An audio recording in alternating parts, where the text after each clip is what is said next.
Good morning. You aren't good enough. Says You who? aren't smart enough. Says who? You aren't kind enough or friendly enough. You will never make the grade. You will never be invited. No one will ever love you. You will always be left on the outside. You will never be included. You never have a place here. You will never be welcome.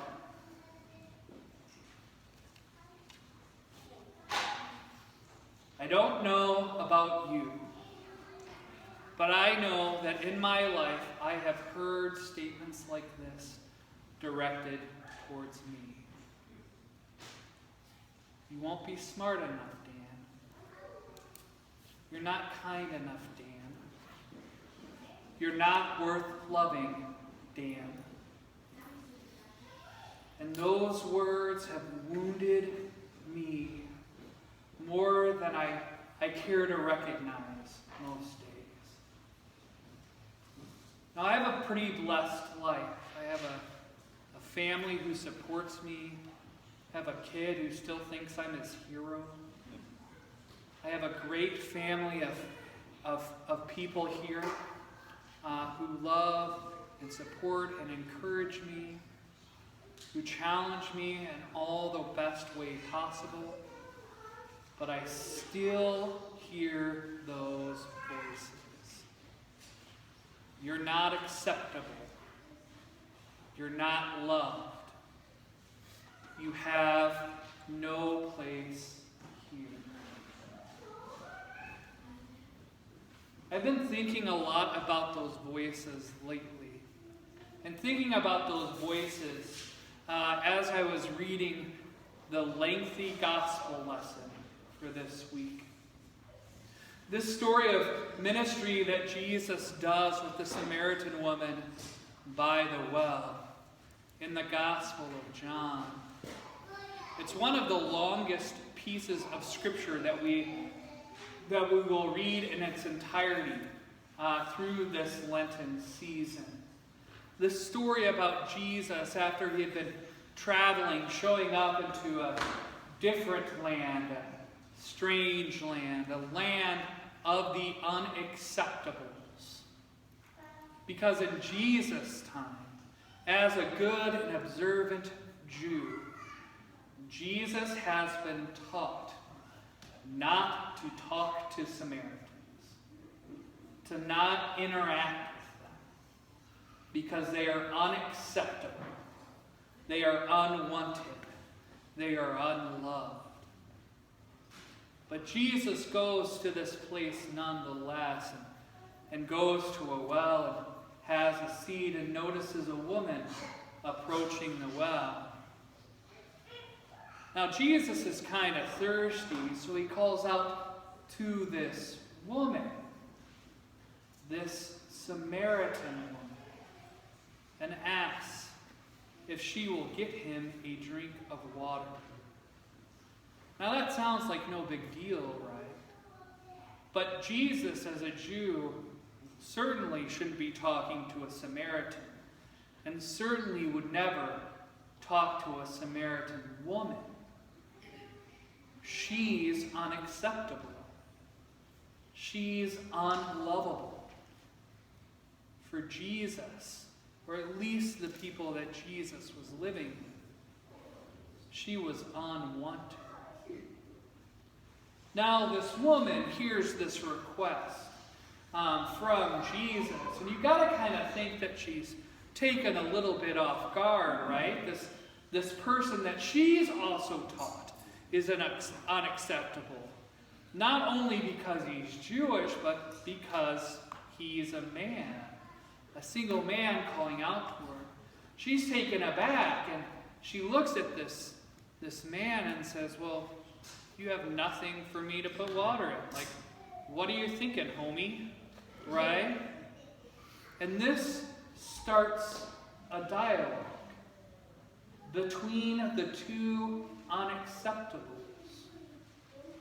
where Jesus talks to this woman about having water that never runs out, water that will always give life, this living water, right? Jesus recognizes that we can't live without water, and Jesus goes on to explain that he has the best water anyone could ever imagine.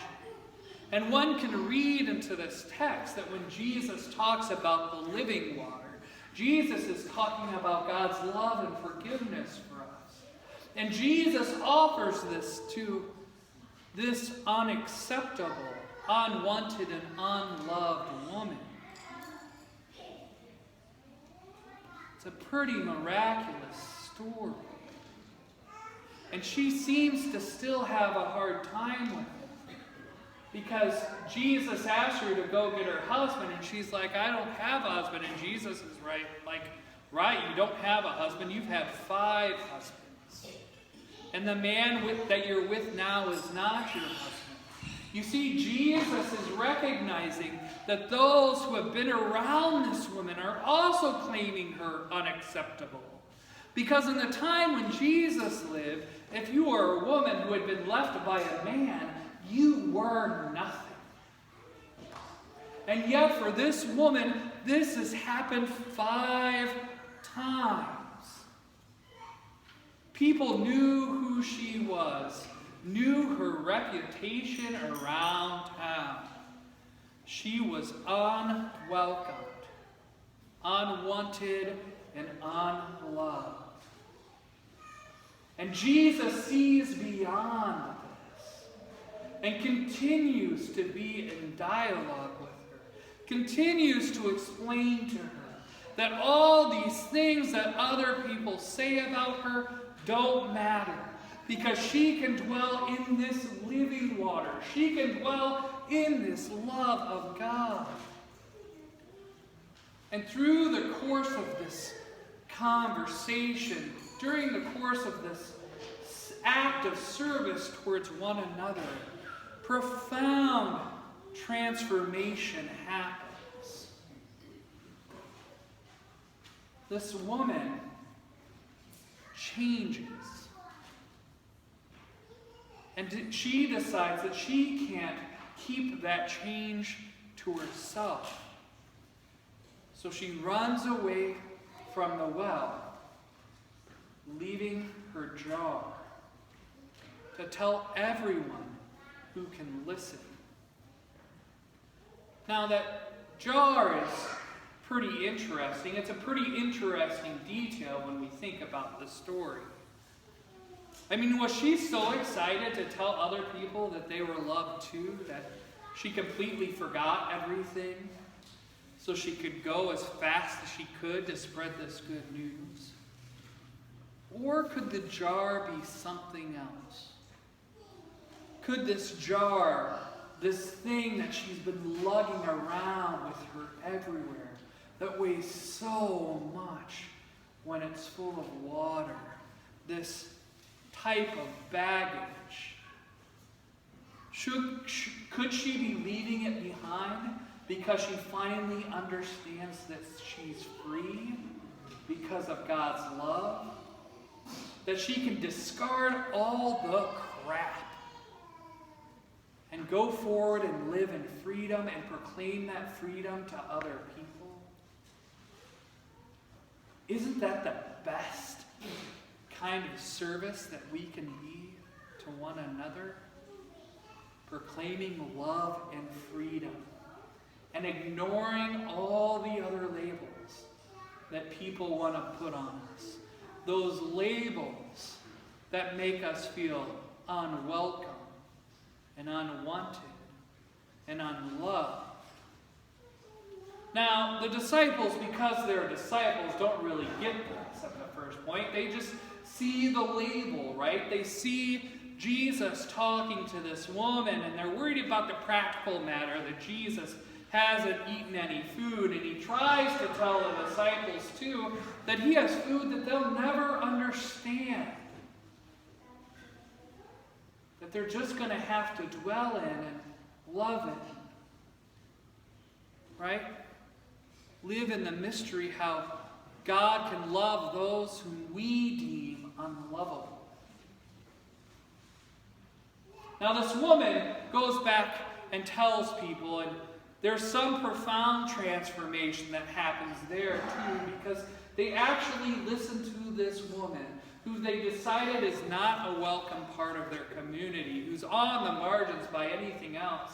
And they want to learn more, and Jesus shows up, and we hear that there's changes of hearts and minds. So what does this mean for you and I? Particularly in this season of Lent, and particularly in this week of Lent, in which we're exploring the theme, why or who do we serve? Well, I think we're confronted with a harsh reality when we study this story.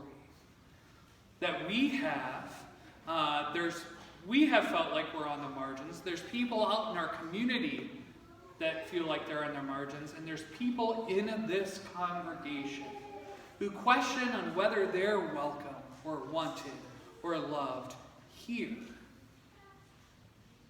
I know that we all question if we're the only ones that think a certain way, or the only ones who love a certain way, or serve in a certain way. And could it be that when we study this story about Jesus at the well, that we recognize that all of us thirst for this life-giving water, this living water, and that we all hunger for this bread that will never let us feel empty. And that both of those things are really being loved and accepted for whom we are. And that when we live out this acts of service to one another, it's really a proclamation to everyone who can hear it and who can see it, that they are loved, that they are enough, that they are valued, that they are acceptable, that they are wanted, that they are always welcome, that they're smart enough, and that they're good enough, that they're good looking enough, and that, yes indeed, people will like them. Right? Could it be that when we engage in these acts of service, this is the proclamation that we make, and that our responsibility as children of the living water is to share this living water with the world? So the foundational question of who we serve is a pretty easy one to answer. It's everyone. Everyone who has felt slighted, everyone who has felt bad, everyone who is made to feel unwelcome or unwanted, everyone on the face of the earth. That's who we're called to serve. Because of God's love for the world. So, brothers and sisters of the living water, as we continue in this journey of Lent together, let us not be stingy with the living water of God. Let's